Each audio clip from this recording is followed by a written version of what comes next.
And the son, one of the sons went to MIT when he was 14. The other one went to MIT when he was 15.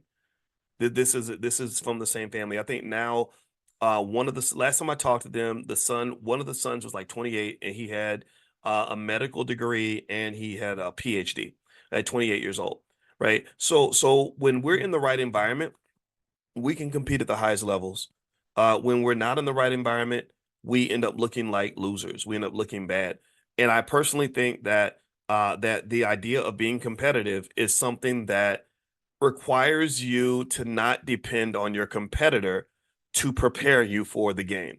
Meaning that if I was playing for the Dallas Cowboys and we were gonna play against the Los Angeles Rams, and I'm trying to figure out how to beat the Rams, and so I go to the Rams and I say, how do we beat you? How do we compete with you?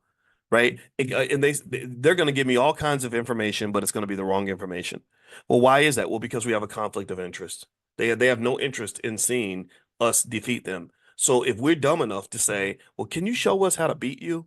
Then they're going to say, sure. Here's what you do. First thing you do is when you get the ball, you're supposed to pass it to us. Just hand the ball to us, and then we're going to score like 5 touchdowns in a row, and then we'll give you 2 or 3 at the end of the game. We're going to make sure that you get a chance, but we got to score our points first. So in this economy, in this competitive economy, this competitive society, when you have your oppressor educating your children, and the children are supposed to be prepared to compete with the oppressor to get access to scarce resources that the oppressor feels entitled to, then what do you think is going to happen at the end of the day? What do you think is going to happen?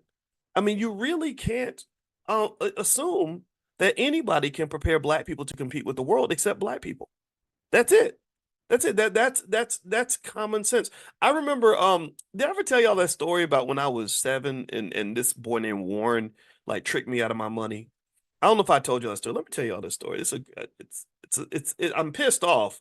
So Warren, if you're watching, just don't catch me. Don't let me catch you on the street. So let me tell you what happened with Warren. Okay. Warren was kind of like older than me. I was 7, he was like 10. So when you're 7, a 10-year-old looks like a grown man. So I would kind of take Warren's advice. Warren would tell me what to do, and I'd be like, okay, because I'm 7, I didn't know. So check this out. At the church, I used to go to church. I don't go to church anymore. Don't make fun of me for being a heathen. But back then I used to go to Sunday school. And we used to have these competitions at the Sunday school, like based on who can remember the most Bible verses and stuff. And if you won, you would get prizes. And so I was pretty good. Like I think I still remember a lot of the New Testament was in Matthew, Mark, Luke, John, Acts, Romans, First and Second Corinthians, Galatians, Ephesians, Philippians, Colossians. Right? I remember some of like the stuff like that. I was just good at that, right? So I won one of the contests. And here's what you got to do if you were the winner. You got to put your hand in a big old jar, big old thing of pennies, and pull out as many pennies as you could. Right? That's pretty cool when you're a kid, especially back then. Like back then, money meant more. You could take like $1 to the store and really buy something. Nowadays, it wouldn't mean nothing. But back then, it really meant something. So here's what was going to happen. I was about to go into the church and get my little prize. And I'm on the bus. I'm telling everybody about it. I'm like, yeah, I'm going to do that next Sunday.